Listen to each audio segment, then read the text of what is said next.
Saludos a todos, mi nombre es Ildefonso López y como siempre yo vengo virado otra vez. Y hoy tengo una entrevista muy especial para mí, porque voy a entrevistar nada más y nada menos que a la arquitecta Carla Gautier Castro, que es una persona que conozco desde hace muchos años. No quiero hablar del tema porque me hace sentir un poquito viejo, pero es así. Y tuve la oportunidad de hablar con ella recientemente sobre unos temas que vamos a compartir con ustedes hoy. Y aquí la tenemos, Carla, bienvenida. Gracias por la oportunidad. No, gracias Estoy a ti. muy emocionada de estar aquí contigo. Gracias por aceptar la invitación. Nunca te puedo decir que no a ti, of course. Gracias. Pues Carla, mira, estas entrevistas yo usualmente las empiezo con una maldad que le hago a mis invitados, pero es una maldad buena, en donde yo primero quiero que tú le digas a nuestro público, en tus palabras, ¿quién es Carla Gautier? Esa pregunta está bien cargada. ¿Está dura? Mira, pues yo diría que donde estamos parados hoy, ¿verdad? Carla es una persona que gracias a Dios ha tenido la oportunidad de viajar el mundo y entender y ver diferentes escenarios, ¿verdad? Cómo vivimos los humanos, ¿verdad? Yo estudié arquitectura y me especialicé en arquitectura sustentable. Gracias a Dios tuve la oportunidad de vivir en Alemania, donde empecé a ver diferentes tipos de arquitectura, y después en Benín, en West Africa, donde pude vivir en una universidad que era 98% autosustentable. Y todo eso pues me ha traído a lo que diría que soy hoy, ¿verdad? Que soy una persona extremadamente apasionada con un sentido de comunidad bien integrado, ¿verdad? Por buscar formas alternativas de que nosotros podamos vivir en este planeta. Acabamos de ver una entrevista muy interesante que estaba hablando de, entre todos, ¿verdad?, cómo nosotros eventualmente vamos a pasar a otra vida, y me estuvo interesante escuchar eso porque yo siempre he pensado que nosotros, si no hacemos algo en cuestión de este cambio climático, ¿verdad?, si no nos movemos a construir de una mejor manera, al final del día el planeta va a sobrevivir, que es un misconception que tenemos mucho. Los que no vamos a sobrevivir vamos a ser nosotros. Okay. Así que para mí realmente esa es mi pasión ahora. Tenemos que buscar mejores maneras de construir en Puerto Rico, en Caribe. Tenemos que buscar la manera de sobrevivir. Okay. Y de vivir, en verdad. Ahora quiero darle para atrás un poquito hasta que lleguemos a ese momento donde tú estás ahora mismo. Tú nacida y criada en Puerto Rico, de padres puertorriqueños. Así mismo. Y estudiaste toda la escuela superior en Puerto Rico. Correcto. ¿Te graduaste de escuela superior y qué pasó? Pues me gradué de escuela superior y yo estaba en este limbo donde tus papás te están diciendo tienes que ir a estudiar, qué vas a estudiar, qué vas a hacer. Y tú ahí como que, Dios mío, 18 años, 17 años y ahora tengo que tomar la decisión más grande de mi vida, ¿qué se supone que yo haga? Y me acuerdo que en un momento estaba leyendo el libro del College Board y leí la descripción de un arquitecto. Okay. Y, mind you, toda mi vida yo decía, yo no voy a ser arquitecta porque mi papá es arquitecto, mi abuelo es arquitecto, todo el mundo es arquitecto. Sí, que lo tienes corriéndote por la sangre. Exacto, inevitablemente. Mi mamá es ingeniera ambiental, así que yo me crié en eso, ¿verdad? Y yo dije, pues yo tengo que ser rebelde porque yo voy a hacer lo mismo que todo el mundo, ¿verdad? Claro. Hasta que leí ese libro. Y de repente leí ese libro y tenía una sección bien interesante que no te habla de la profesión, te habla del tipo de persona que estudia esa profesión. Okay. Y cuando yo leí eso, yo como que miré así para atrás. ¿Te viste retratada? Ajá, y yo, ¿qué es esto? Como que me están mirando. Súper extraño. Y ahí fue que yo dije, mira, pues, ¿sabes qué? Parece que sí, que eso es lo que voy a hacer. O sea, que eso más bien era como una descripción de lo que son las aptitudes que típicamente tiene una persona que va a estudiar arquitectura. Exactamente. Qué cosa más. Que le gusta hacer extracurricular. Impresionante, eso nadie lo lee. Nadie lo lee, exacto. Y fue que caí en esa página del libro del College Board. ¿Quién diría que eso va a existir en ese libro? No sabía. Sí. Pero de ahora en adelante yo le digo a todo el mundo, si no sabes, búscate esa página del College Board. Para ver dónde cae. Okay. A ver dónde cae. Y estuvo muy interesante. Entonces decidiste que te ibas a dirigir en esa dirección. Exacto. Sí. Y entonces solicitaste a universidades relacionadas a arquitectura, correcto. Okay. En ese momento yo no tenía idea si quería enfocarme en arquitectura sostenible, si quería no. Realmente yo ni sabía que quería ser arquitecta todavía. Yo lo único que sabía es que yo quería irme por el campo de diseño de alguna manera. Ok. Y si yo estudiaba arquitectura, por lo menos yo podía, ¿verdad? Es como una pirámide de diseño, pues yo podía entrar en cualquier otro campo si después yo decidía hacer eso, ¿verdad? Ok. Pero realmente pues no funciona al revés, por las certificaciones y diferentes tipos de Ok, educación. después te fuiste dando cuenta que es más complicado que el proceso. Exactamente. So, ahí pues fue que decidí ¿Y dónde estudiaste irme. arquitectura? Estudié en Wentworth Institute of Technology en Boston. En Boston. Sí, Ok. es una escuela pequeña que fue fantástico porque el tamaño de las clases también es muy parecido a lo que estudié en Marista, ¿verdad? Son clases un poco más íntimas, donde los maestros tú tienes mucho one-on-one, y realmente es una universidad que encima me daba beneficios de que podía hacer mi maestría en 1 año en vez de 2, y a mí no me gusta estudiar, así que yo estaba como Tú que... eres más hands-on. Sí, vamos. a mí me gusta estar haciendo cosas, no necesariamente como que detrás del escritorio. Ok, fantástico. Así fue que llegué ahí. O sea, que Entonces, esas clases, perdóname, las clases entonces, obviamente, yo siempre he dicho, porque estas clases que uno cogía, incluso en la Yupi, aquí, en un anfiteatro que hay 300 personas, pues me quedaba dormida te siempre. conviertes en un número. Y entonces acá lo otro es que te exige, porque son poquitos. Exacto. El profesor sabe el nombre de todo el mundo. Nombre, apellido, y si tú segundo faltaste, nombre y todo. allí hay un hueco que usualmente está Carla, ¿qué pasó? De hecho, ni te dejaban faltar, porque si tenías cualquier excusa, estamos en la era de la tecnología y hay videocámara. Así que vas a llegar Puedes hacerlo sí o virtual. sí. Exacto. Ok. Aunque hubiesen 15 pies de nieve, había clases siempre. Que a veces había 15 pies de nieve. A veces había 15 pies de nieve, sí. ¿Y te gusta el frío? No. No, esa fue una de las razones por las que volví, aparte que obviamente mi isla y mi familia me llamaba. Y después de 5 años allá, ya llegaba un punto donde no me encontraba, en verdad. Y sentía esa necesidad de volver a mi país, de hacer lo que sea. Yo decía, yo no sé qué yo voy a hacer en Puerto Rico, no sé si voy a poder conseguir trabajo, pero me las voy a inventar. Porque yo quiero volver a Puerto Rico, yo quiero aportar a mi isla, yo quiero que mi trabajo tenga sentido, ¿verdad? En mi isla y para mi gente. Dios mío, tráeme más, Dios mío, tráeme más de estas cabezas. O sea, tú nunca trabajaste allá. Trabajé allá. Mientras eras estudiante. Mientras era estudiante, Ok. Correcto. Entonces, yo trabajaba en una firma de arquitectos, una firma espectacular, de renombre, pero éramos 300 personas dentro de esa firma.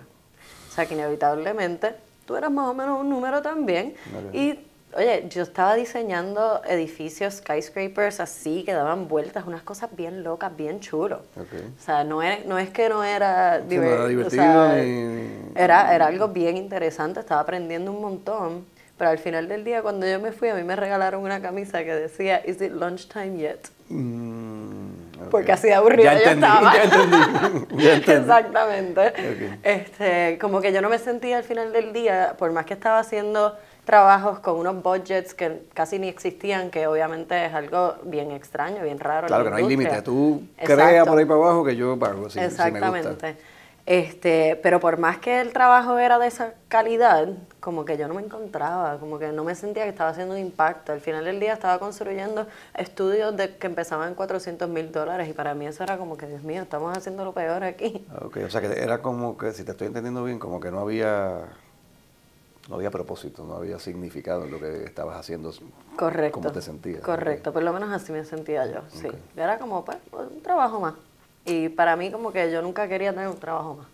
Eso, ni en la escuela no lo podía hacer, como que yo en la escuela estaba metida en todos los clubes porque la escuela no era suficiente. Ok. ¿Entiendes? So, era como, siempre tenía esa necesidad de hacer más, de dar hacia afuera, ¿verdad? De usar mis talentos y la inteligencia que gracias a Dios heredé y mis padres construyeron, ¿verdad? Para dar más. Fíjate, eso que tú me estás diciendo, que supongo que eso te llena, cuando das. Cuando nosotros hace un tiempo tuvimos aquí a Arturo Turing, él hablaba también de su misión de dar, ¿verdad?, a la gente.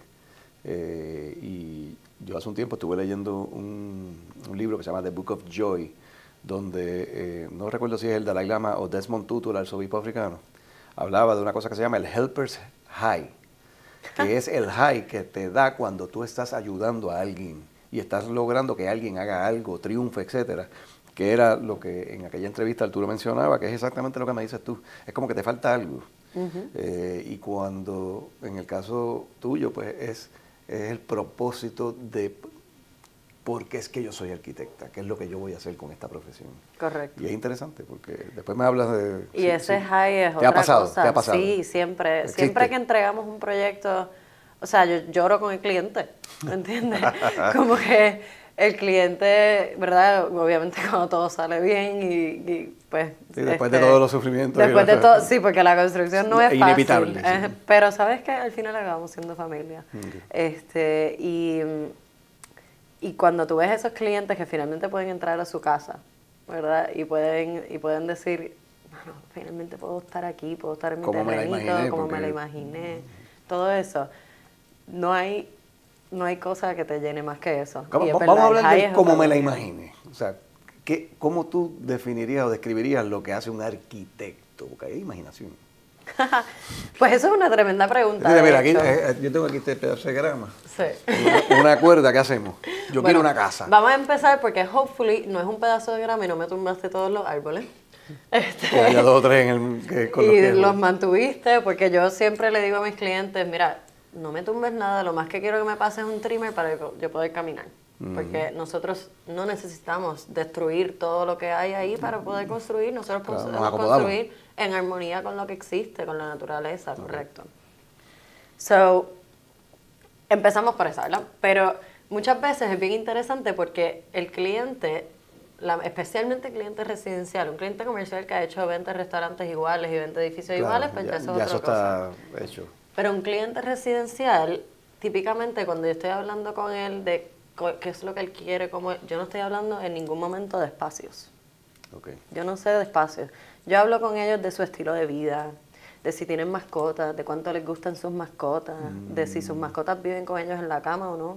En ese momento inicial a ti no te importa de cuántos metros cuadrados hay disponible. Tú quieres saber esto. Correcto. Mi primera reunión con cualquier persona es yo preguntarles a ellos sobre su vida. Interesante. ¿Qué ellos hacen a diario? ¿Qué es importante para ellos?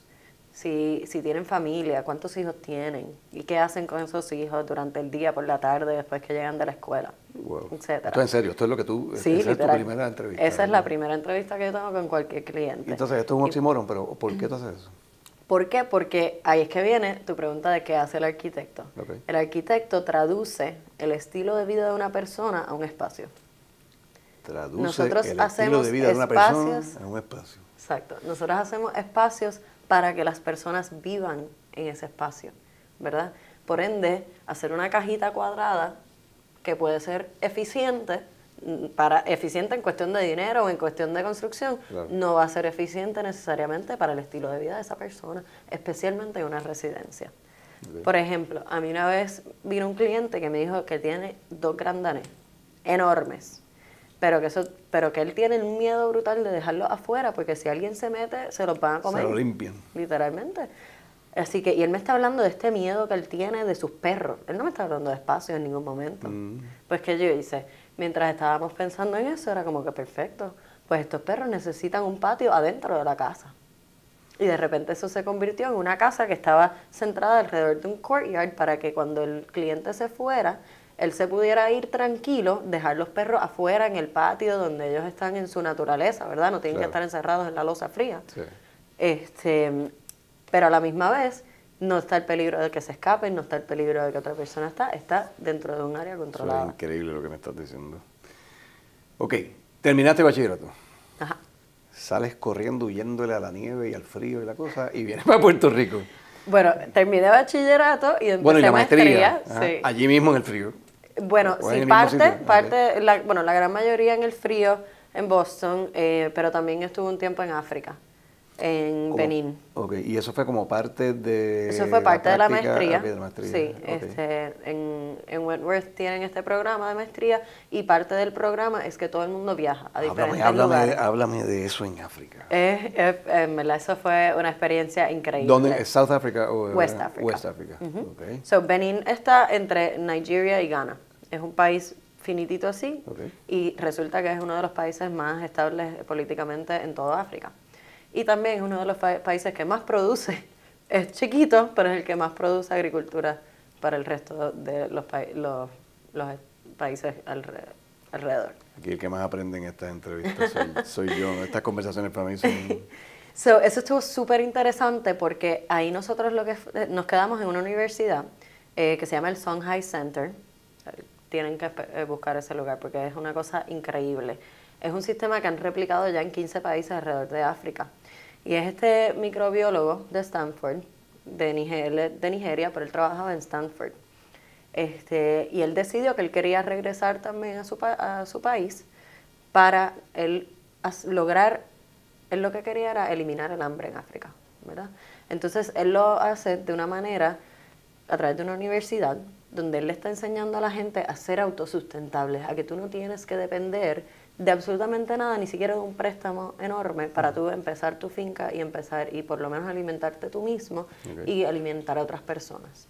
Entonces, dentro de este espacio, ellos producían su energía con nuestros desperdicios y los desperdicios animales, producían su comida, producían su gas para cocinar, producían toda la comida que nosotros nos comíamos allí. Por la mañana nosotros veíamos las gallinitas ahí en una jaulita viva, y cuando regresábamos de la excursión donde estábamos, fresco, espectacular, ¿verdad? Pero el punto es que lo que estamos viendo es un espacio. Ellos hacían hasta sus máquinas para procesar la comida con aluminio que encontraban tirado por ahí, porque obviamente allí también, igual que en todo el planeta, hay un problema de basura enorme. Pues que ellos hacen, vamos a buscar ese aluminio y con eso vamos a construir las máquinas que van a procesar nuestra comida. Que buscar, sería basura. Correcto. En cualquier, que sería basura, pues vamos a literalmente derretirlo y convertirlo en máquina. Como que convertirlo en las máquinas que procesan los jugos, las máquinas que procesan las frutas, todas esas cosas. Y de la misma manera, vamos a coger ese plástico que está en la calle y vamos a reciclarlo y vamos a convertirlo en las botellas que van a esas jaleas, por ejemplo, que sacamos de nuestras frutas que ya se iban a perder y no se vendieron, o algo por el estilo. Ahí nada se pierde. Era una cosa increíble. Y entonces yo salí de ahí y yo dije, es que esta es la manera que nosotros tenemos que vivir.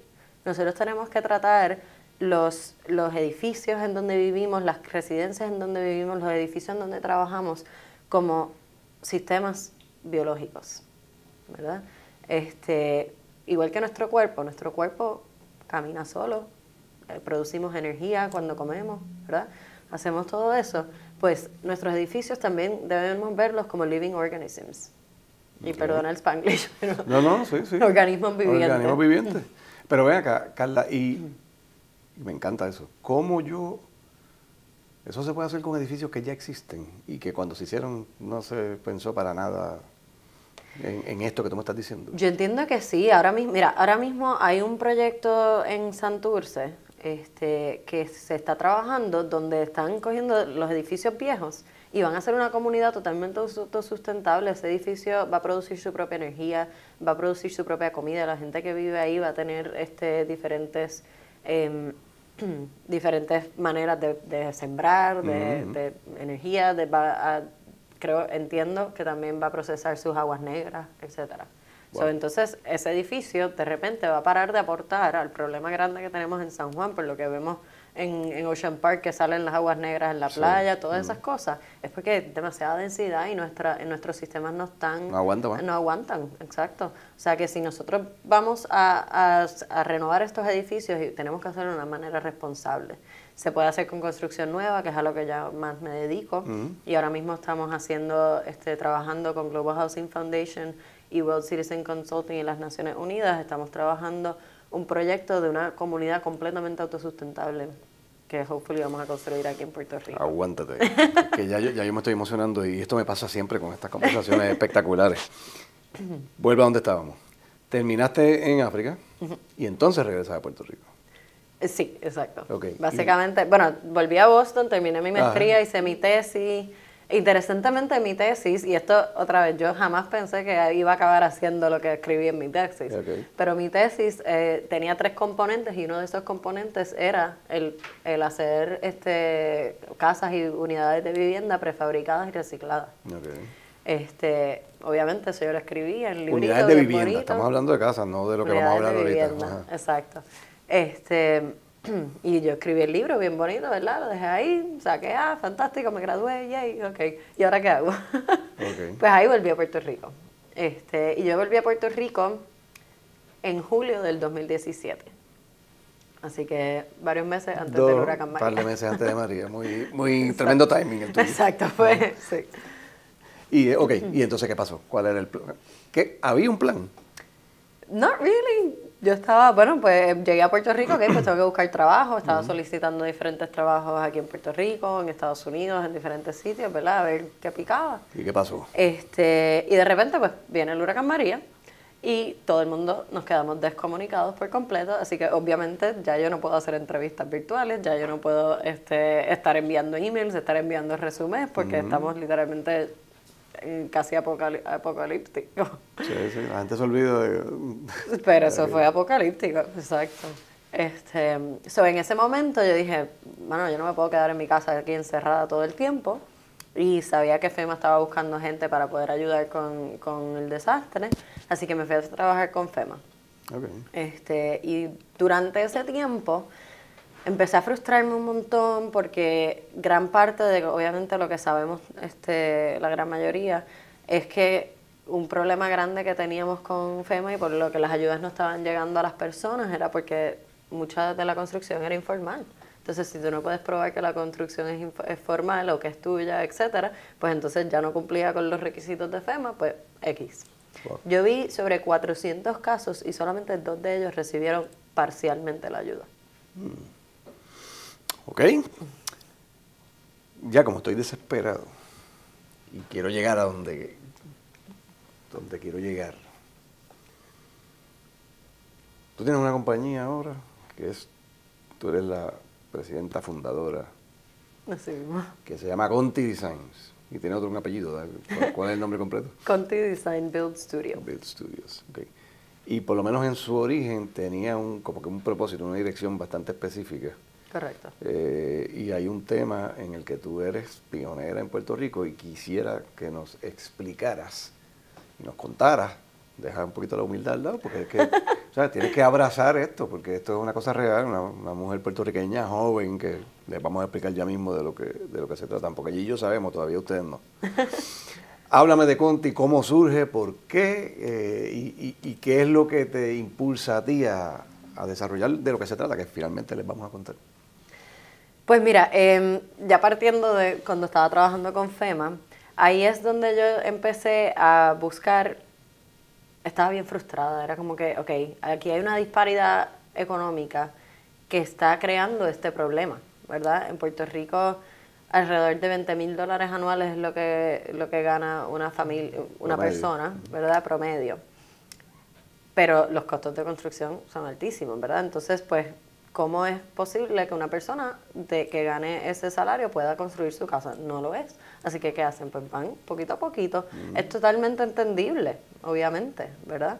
Pero nosotros, entonces, como comunidad, como isla, tenemos que buscar unas maneras de que eso no pase.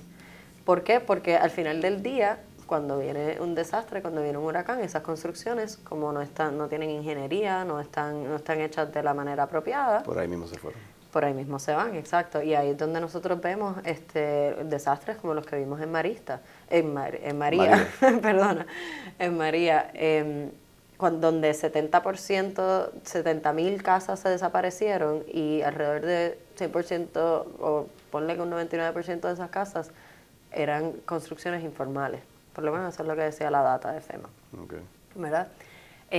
Construcciones informales obviamente son que no tienen permisos de construcción. Que no tienen permisos, mayormente que no tienen permisos, y si no tienen permisos, pues se asume que probablemente no hubo un ingeniero ni un arquitecto que diseñó la estructura, que no cumple con el código, correcto, okay. Exacto. Para mí era bien importante que nosotros, cualquier solución que viniéramos a traer, uno cumpliera con código, ¿verdad?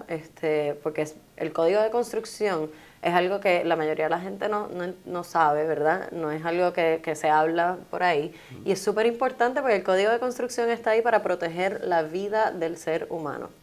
No es para proteger la inversión, no es para proteger la casa como tal, sí. Es para asegurarse que la persona que está viviendo en esa casa, dentro de un desastre, dentro de una emergencia, tenga tiempo de salir vivo de ahí. Qué bueno que tú dices eso, porque yo jamás lo había visto desde ese ángulo. Uno siempre piensa, pues es precisamente la inversión, la casa, no.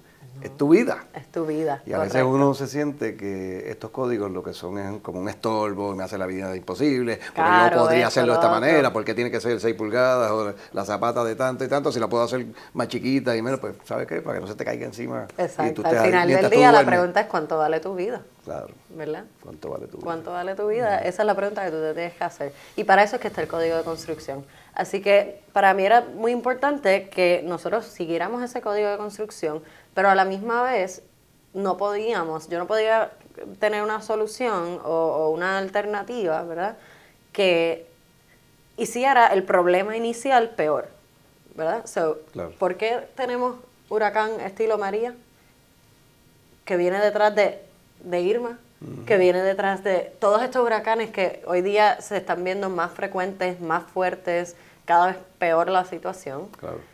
En Puerto Rico siempre hemos tenido terremotos, siempre han sido pequeños por los últimos 100 años, gracias a Dios. No nos enterábamos.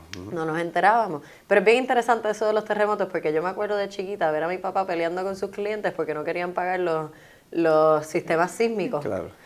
Porque son caros, es verdad. Eso hace el vivir en una isla sísmica y el vivir en una isla donde tenemos huracanes, hace que la construcción sea cara. Punto. Claro, es la realidad. Por eso es que tú a veces ves, yo tengo un familiar que vive en Atlanta y tiene una casa brutal y le costó 200,000 pesos. Está hecha de palitos, Pues, así fácil. Claro. Y ni siquiera es madera tratada. Claro, y porque pueden, porque los códigos son distintos. Allí no hay huracanes, allí no hay terremotos. Pues entonces, claro, sí, puedo hacerla así de palito, como tú dices. Exactamente. Pero si haces esa misma casa aquí, es hasta que llegue septiembre. Yo siempre digo, vivir en el paraíso cuesta un poquito. Pero nada, el punto es que al final del día, ¿verdad? Yo no podía hacer una solución, el cemento es fantástico, ¿verdad? Pero yo no podía hacer una solución que aporte a ese cambio climático, que es lo que nos tiene ahora mismo peleando en contra todos los días, ¿verdad? Tratando de sobrevivir. Y si esa solución aportaba y hacía el caso peor, pues entonces, ¿qué estamos haciendo? No estamos haciendo nada realmente positivo. Y entonces por eso, para mí era bien importante que el material que nosotros fuéramos a usar no sea un material nuevo minado.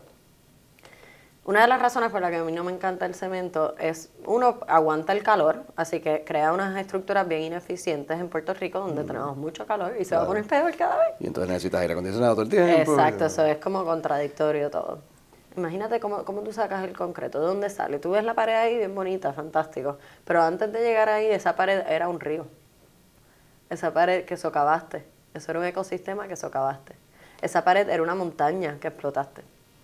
Me estoy empezando a sentir bien mal y bien irresponsable. No es tu culpa. No, yo sé, pero es como que yo hice eso. Y encima de eso, el proceso de crear el cemento, tú tienes que estar quemando esos materiales a unas alturas, a unas temperaturas extremadamente altas, pues ese proceso también crea unas emisiones increíbles. Para que tengas una idea, el cemento, si fuera un país, sería el tercer país del mundo que peor contamina en el planeta. Si nosotros ponemos la industria del cemento como en comparativo a los países, sería el tercero más. La industria del cemento sola. La industria del cemento sola. Okay. Entonces, pues, yo dije, pues, no podemos usar cemento porque estamos haciendo la cosa peor, o sea, de diferentes maneras. Cemento no puede ser. Vamos a ver qué es, pero cemento no es. Exacto. Entonces, otro componente era, por la misma razón que el cemento, ¿verdad? No podemos estar siguiendo minando y sacando los recursos de este planeta. Cuando ya tenemos tanta basura, vamos a empezar a usar eso, ¿verdad? Y entonces ahí es que llego y me acuerdo de cuando yo estaba viviendo en Alemania, durante mi bachillerato, ahí nosotros estudiamos construcción alternativa de diferentes tipos. Y una de ellas que vimos, que se está usando mucho allí por razones ecológicas, es los contenedores de envío. Llegamos. Llegamos. Y entonces, pues esos contenedores de envío, ¿por qué ellos los usan? Pues porque es algo un poquito más ecológico, es un material que estamos dejando en un vertedero. En América nada más hay sobre 11 millones de contenedores tirados en espacios, lo que le llaman los container graveyards. ¿Qué es un contenedor de envío? Un contenedor de envío es una caja de acero estructural Eso es importante porque hay muchos tipos de contenedores, pero el acero estructural es el que nosotros podemos utilizar aquí en Puerto Rico. Okay. ¿Por qué? Porque nosotros necesitamos que también aguante esos Volvemos huracanes a los huracanes y los terremotos. Sí, no es cualquier acerito que ande por ahí. Exacto. El aluminio, por ejemplo, hay algunas que hacen de aluminio, pero no necesariamente te va a aguantar el huracán. Sí. Las he visto hacer así las paredes. O sea, sí, lo puedes usar, pero tienes que estar rezando porque no venga un huracán. Exacto.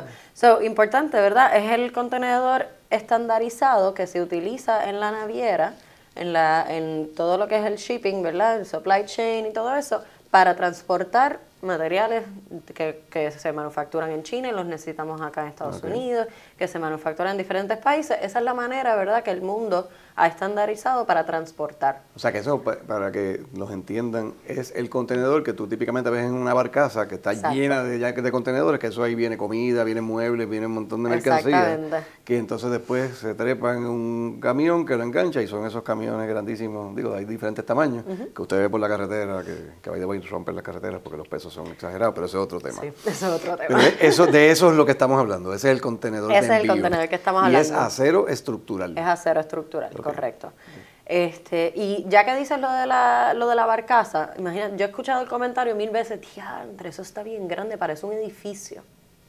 Pues claro, porque está hecho del mismo material que muchos edificios. Los edificios grandes, especialmente en Estados Unidos, lo que es el Empire State Building, lo que es el Golden Gate Bridge, todos están hechos del mismo material que están hechos ese contenedor. Okay. Son estructuras que ya estamos acostumbrados, que llevan huele 1000 años, ¿verdad? Paradas y que todavía las usamos y pero que dejamos de usar entonces ese material y empezamos a usar cemento. Sí. Okay.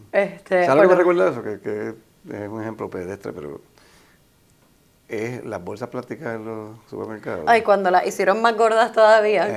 Entonces, están prohibidas, pero si me das 10 chavos te vendo una. O sea que no pasa nada. Pero lo que me da risa es, y de esto tú no te puedes acordar, porque es muy chiquita, pero cuando yo era chamaco, lo que nos daban es lo que nos dan ahora, que es de papel de estraza. Y volvimos a eso 45 años después. ¿Y cómo pasó eso? Mercadeo. El mercadeo del plástico y los lobbies. Increíble. Pues entonces obviamente... Porque dijeron, ay, estamos deforestando. Ajá, excepto que eso es actually renovable. Exacto. El plástico pequeño detalle. Pequeño detalle, pero ya es otro tema. Sí, eso es para otra entrevista. Exacto. Yo la traigo después. Estás hablándome de las estructuras, del acero estructural, las estructuras como el Empire State Building, el Golden Gate Bridge, etcétera, etcétera.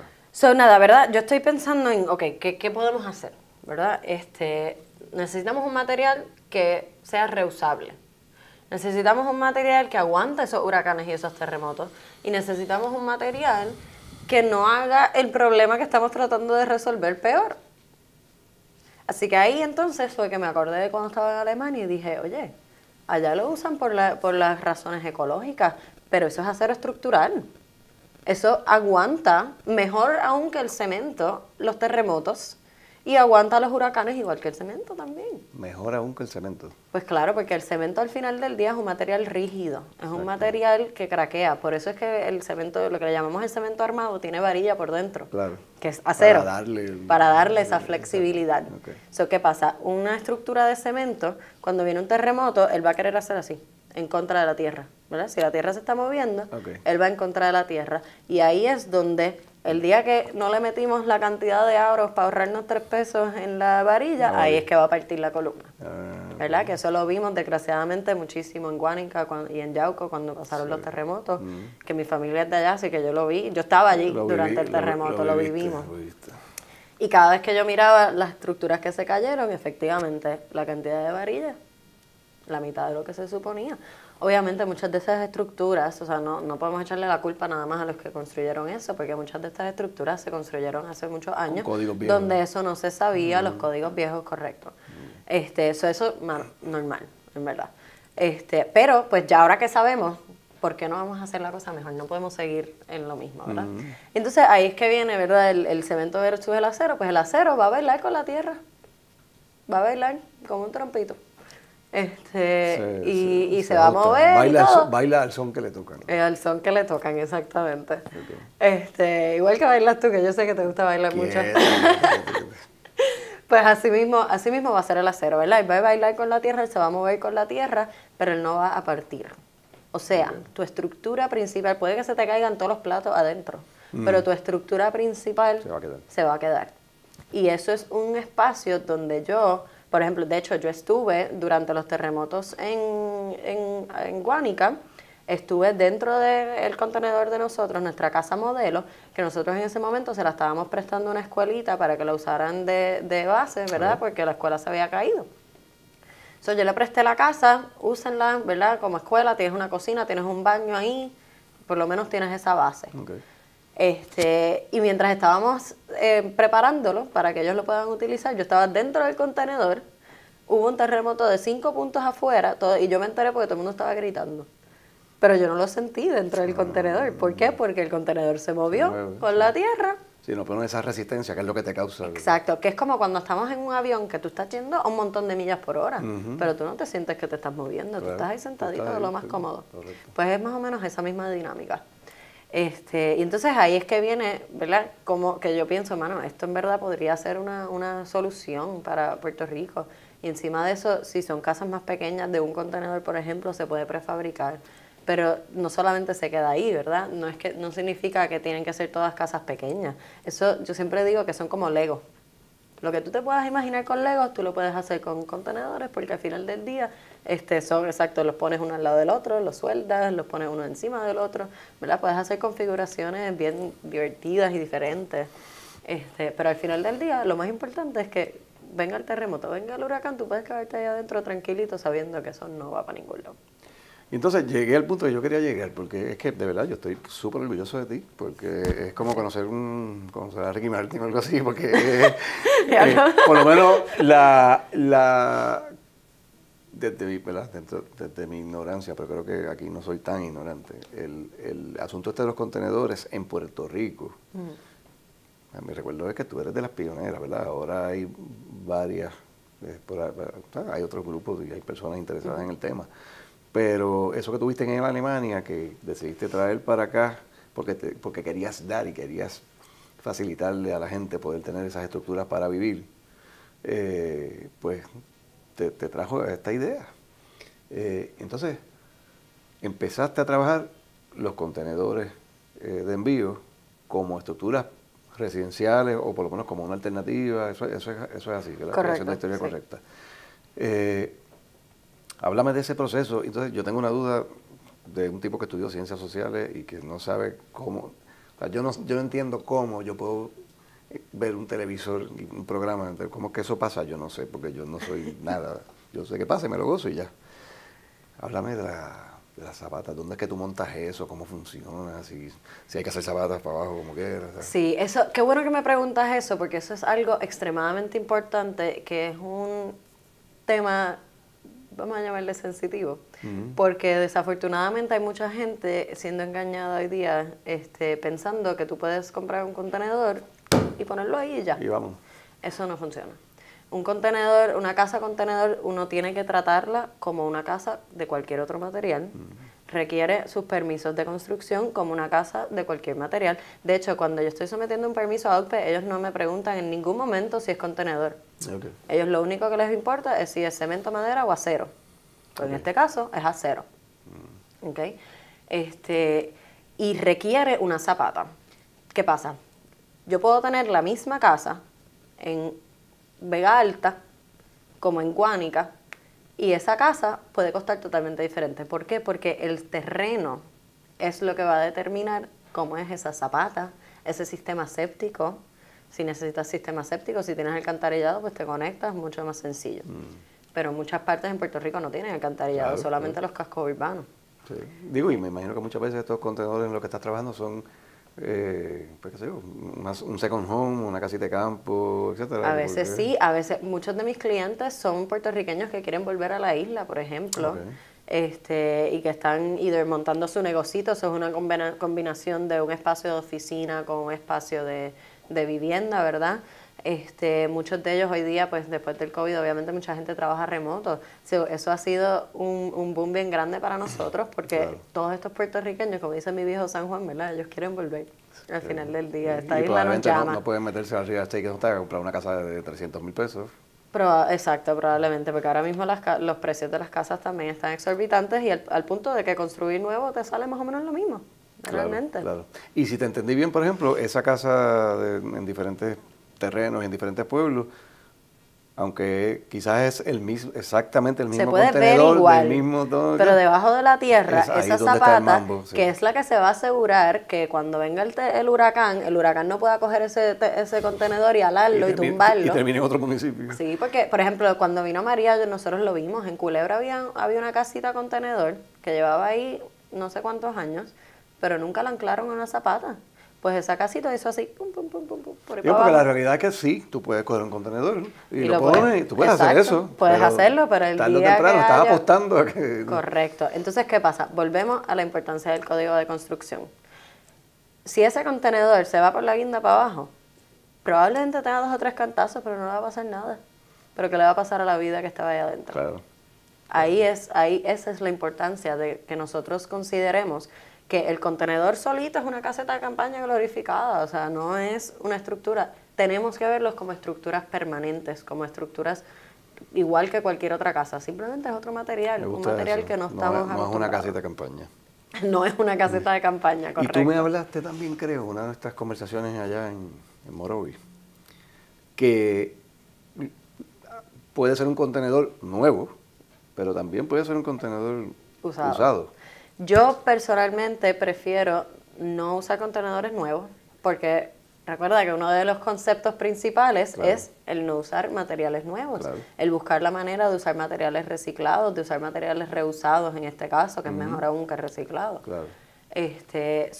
Usar contenedores nuevos, al final del día te va a salir más caro. Para eso pues usamos acero. Y podemos hacer también una estructura en acero, o sea, vigas y columnas tradicionales, que eso es algo que nosotros también trabajamos. O sea, hay escenarios donde yo llego al terreno y el acceso a ese terreno es demasiado complicado, no puedo llevar un contenedor. Pues en ese caso yo les sugiero, mira, ¿por qué no usamos acero? Si nosotros compramos, por ejemplo, me imagino que hay mucha gente que no sabe esto, pero el acero americano es ya 92% reciclado. ¿Por qué? Porque ya la industria completa en Estados Unidos, específicamente, si lo compras de China ya eso es otro cuento, pero en Estados Unidos ya la industria ha dado como un ciclo en donde se puede sustentar 92% de materiales reciclados, de los carros que botamos, pedazos de carros, pedazos de cable, o sea, de todo. Todo eso, el acero es una mezcla de metales, ¿verdad? Y yo sigo aprendiendo aquí. Todo eso, ¿verdad? Al final del día, pues podemos hacer una estructura ecológica de todos modos, aunque no tenga que ser con vagones. O sea, que no siempre necesariamente esa es la respuesta y ya. Realmente parte de lo que es la arquitectura sostenible es entender bien cuál es la mejor solución para el espacio y para la persona. Entonces, por eso, pues, a veces yo digo, mira, aquí tendría que venir en helicóptero el contenedor, porque tenemos que traerlo en piezas, porque no hay manera. En Puerto Rico conocemos las calles, especialmente en la montaña, a veces son unas curvas 180, o sea, que un contenedor no vira por ahí. Pues entonces buscamos otras soluciones. Pero para mí siempre es bien importante que esas soluciones que nosotros utilicemos, ya sea en contenedores, que es nuestro fuerte más grande, o en cualquier otro material.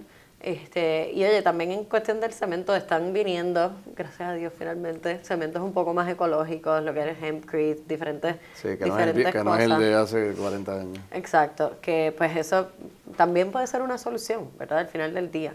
Pero lo importante es que uno siempre esté mirando la situación específica de la persona y de la residencia o del negocio que vayamos a construir y nos estemos adaptando a la localización y a las necesidades, sin estar impactando negativamente ese espacio. Y ya estamos aquí cerrando, pero háblame de Polonia. Tú veas que yo lo sé todo. Sí, pues qué interesante que dice eso, porque Polonia ahora se está convirtiendo en Hawái y después vamos para Cairo. Pero nada, el año pasado nosotros nos invitaron, fue una tremenda sorpresa, pero nos invitaron a Polonia para lo que se llama el World Urban Forum de las Naciones Unidas. Pero espérate un momentito. Tú dices, nos invitaron, eso suena a coliseo, porque a mí no me invitaron, te invitaron a ti. Sí, me invitaron a ti mí. te invitaron y ellos invitaron a Carla Gautier. Okay. Correcto. Me invitaron a Polonia para dar una charla sobre lo que nosotros estamos haciendo, ¿verdad? ¿Y cómo ellos se enteraron de que tú estabas haciendo esto? Desde Pues, Polonia hasta Puerto Rico. Gracias al universo será, hace en el 2020 CNN vino donde Conti y donde mí a hacernos una entrevista. Y entonces salimos en lo que se llama Champions for Change, salimos como uno de los champions, Conti Design y Carla Gautier. Y entonces, en base a ese video, ¿verdad? Ellos grabaron, vinieron a Puerto Rico, fue durante los terremotos, así que grabaron lo que estábamos viendo ahí. Grabamos, en ese momento estábamos haciendo una casa en Vieques para una pareja que se quería retirar en su islita, que ellos son de allá originalmente. Y de otra manera, la construcción en Vieques es muchísimo peor que acá. De otra manera, ellos nunca lo hubiesen podido costear, pagar. Okay. Ellos firmaron todo eso y gracias a ese video, pues me encuentra esta gente de World Citizen Consulting y FIABCHI. FIABCHI es la Federación Internacional de Real Estate. Y ellos, hablamos, empezamos a hablar y eso, y ellos tienen parte como estaban formando un grupo para ese evento en Polonia, para presentar diferentes soluciones que se están trabajando alrededor del mundo, okay, en cuestión de sostenibilidad, en cuestión de affordable housing y todos esos temas. Y entonces allá pues me invitan y allí yo doy una presentación que se llama The Home as a Living Organism. Que yo la vi, gracias a las maravillas de los links y la tecnología. Así mismo.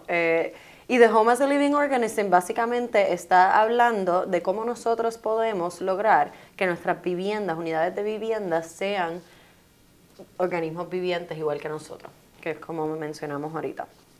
Entonces, y eso significa que creen su propia energía, ya sea con energía solar o energía eólica, que generen que traten sus propias aguas, ya sea con inodoros compostables o lo que nosotros usamos aquí en Puerto Rico mucho, que le llamamos biojardineras, que es un sistema séptico que trata las aguas negras con bacterias y plantas.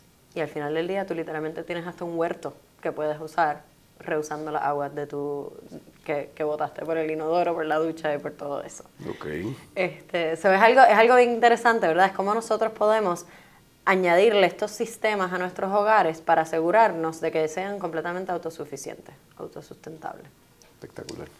Y entonces allá en Polonia pues damos esta presentación, pero lo más interesante es que de ahí el grupo que estuvimos dando la presentación, pues nosotros dijimos no podemos salir de aquí con dar una presentación, a charla y ya, sí, tenemos que hacer algo, no se puede quedar aquí.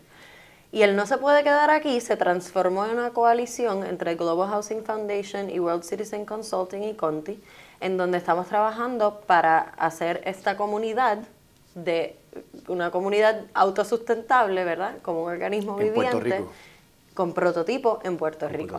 Digo prototipo porque tenemos especialmente como un ask bien grande de las Naciones Unidas, ¿verdad? Que es a quien estábamos haciendo esta presentación, tiene que ser una solución global. Okay. Nosotros dijimos, mira, pues podemos hacer el prototipo aquí en Puerto Rico, pero esto tiene que ser totalmente transportable, porque nosotros tenemos que poder fabricar estas unidades y que funcione aquí en Puerto Rico, pero que funcione en Uganda si necesitamos allá una comunidad, que funcione en Libia, por ejemplo. O sea, que tú lo puedas coger así y hacer exactamente lo mismo. Okay. Yo puedo montar en el barco todos estos componentes y esos componentes llegan a Libia, por ejemplo, que ahora realmente lo necesitan. Sí, ya lo vi.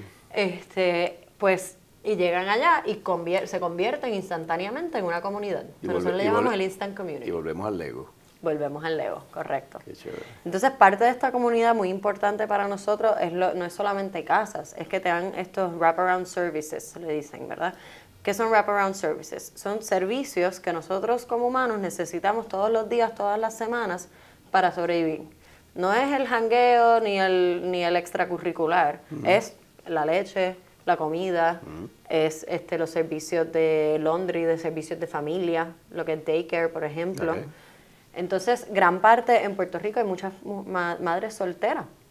Entonces, ¿qué pasa? Esas madres solteras muchas veces se quedan con que no pueden trabajar porque tienen que cuidar a los niños y no pueden pagar, Y si, exacto, y si tienen que pagar un daycare, entonces pues no trabajan pueden para pagar trabajar, el daycare. se quedan en este limbo. Claro. ¿Qué hago? Pues acaban viviendo de cupones muchas veces y se quedan con los niños. Claro. Pero estas mamás quieren trabajar, ellas quieren ser productivas también. Sí. So, para nosotros, gran parte importante de esta comunidad es que esos servicios de familia estén ahí para esas madres, para que ellas puedan salir a ser, tener tiempo de salir a ser seres productivos de la sociedad. Pues yo creo que vamos a tener que invitarte otra vez porque me parece que hay tela por donde cortar y de verdad que hay mucho trabajo que hacer porque nosotros estamos un poquito atrás en esa conciencia, ¿verdad? Así que... Pero hay siempre, esperanza, hay esperanza. bueno, te tengo a ti. Digo, para que te sientas orgulloso de mí, tengo mis placas solares. Muy bien. Y mi carro es completamente eléctrico. Muy bien, así que así yo me gusta. cargo con mis placas. Perfecto. Porque enseguida que tú compras el carro, entonces empiezan, no, pero te sale más caro porque cuando cargas, lo que te cobra la Luma, qué sé yo, qué. Sí, al final del día no hiciste nada. Bueno, bajaste un poquito las emisiones de lo que bota Pues el carro para afuera, pero sí, ya yo terminé esa esas discusión. emisiones se hicieron Yo lo en cargo Costa con mis Azul placas en vez. solares. Ya se acabó. ¿Es otra pregunta? No. Muy Así bien. que estamos. Perfecto. I'm proud. Entonces, como le hago a mis invitados, me gustaría que nos mandaran un mensaje final sobre algo que tú entiendas que es importante. Obviamente, ¿verdad? El efecto climático que estamos viendo es gran parte de lo que tú estás tratando ¿verdad? De contrarrestar y evitar. Así que lo que tú quieras, se lo dices a ellos. Bueno, yo soy un poquito camera shy, así que cuando me ponen el spot Olvídate me de la pongo cámara, olvídate de la nerviosa. cámara. Habla conmigo. Ok. Nada, mira, para mí, gran parte, algo que siempre le digo, especialmente a la gente de mi generación que está tratando de ver cómo cabemos en este mundo, ¿verdad? Es una de las cosas más grandes que yo me he regido desde que tenía 17 años y estuve un mes en el hospital. Yo creo que ahí fue donde más se me solidificó esto. Yo tengo lupus y a mí me dijeron que yo iba a tener que ser básicamente un saco de papa en mi casa. Me dijeron que no podía estudiar arquitectura. Me dijeron que, porque eso daba demasiado estrés. Me dijeron que no podía salir afuera. Me dijeron que básicamente me tenía que quedar encerrada. Y ahí fue donde yo creo que aprendí a decir que no. ¿A que no? Pues, ¿sabes qué? No. Yo no voy a aceptar eso. Entonces, eso se ha traducido, ¿verdad? Y yo me quedé con eso. Y ahí fue que yo me di cuenta, porque ellos me dijeron todo esto porque yo iba a estar enferma por el resto de mi vida. Claro. Y desafortunadamente hay mucha gente con mi condición que sí, que realmente no pueden salir de ella. Claro, hay diferentes niveles. Pero yo decidí que yo no iba a ser esa persona. Y yo me leí todos los libros de nutrición que había. Yo le dije literalmente a los doctores que yo no quería que volvieran a entrar a ese cuarto hasta que ellos llegaran con una solución alternativa que no era que yo iba a estar en todas estas medicinas que me causaban 30,000 side effects que eran peor que lo primero. Claro. Y cuando ellos vinieran con esa solución, entonces hablábamos. Pero que mientras tanto no les quería ver las caras porque les iba a tirar con el peluche que me trajeron de literal. Porque era una cosa bien intensa. Y que era todo un no, era como... Claro. Y yo me rehúso a recibir ese no como algo último, ¿verdad? Para mí, cada vez que alguien me dice que algo no se puede, eso es un reto, eso es una oportunidad, ¿verdad? Y yo urjo a que todo el mundo empiece a ver las cosas de esa manera. Que cuando a ti te dicen que no se puede, eso lo único que significa es que maybe no se puede de esa manera. Pero pueden haber alternativas, vamos a buscarle la vuelta. Y eso lo aprendí con los doctores cuando una semana después vinieron a donde mí y me dijeron, esto se supone que no te lo digamos porque no está comprobado científicamente o por lo menos no está aprobado por la FDA. Y me dijeron, pero sí hemos visto casos donde las personas logran mantenerse totalmente saludables a través de la nutrición. Y yo, fantástico. Pues me puse a estudiar de nutrición. ¿Qué es lo que hay que comer? Hice como un minor en nutrición para mí. Okay. En nutrición y medicina para mí. Y aquí está llena de energía, espectacularmente bella, luciéndote para el mundo. Así que, Carla... Y diciéndole a que los doctores ahora me ven y dicen, diablo. Es verdad. Me muerdo la lengua ahora. Pero lo importante es que yo aprendí a que ese no era un final. No era un final, sino una oportunidad. Y así mismo también llegué cuando estábamos enfermos y todo el mundo le decía que no a esos clientes, que no podían tener su casa, que no les iban a dar el dinero. Todos esos no eran oportunidades. Y de ahí, así mismo, pues llegamos a donde estamos hoy, wow. Gracias a Dios y al universo. Carla, de verdad que gracias. A los que nos están oyendo, fíjense que tenemos unos mensajes adicionales, más allá de lo que yo pensaba que iba a ser un mensaje de protección al planeta, al ambiente, el ecosistema, sino esa ñapa que nos da Carla al final. Yo vengo virado hace tiempo, yo llevo hace 7 años diciéndole al mundo que vengo virado, porque yo decidí hace tiempo, al igual que Carla, que yo no iba a soportar más las críticas, que si los puertorriqueños son vagos, que nosotros no aportamos, que no creamos nada. Yo lo dije hace tiempo y me he mantenido así y hoy me sostengo. Y fíjense cómo una joven puertorriqueña de pura cepa, ahora, lo puedo decir así, es una figura a nivel mundial en este campo. ¿Por qué? Porque se rehusó a aceptar el no como una respuesta. Yo creo que eso es un ejemplo espectacular que todos debemos tener. Carla, gracias.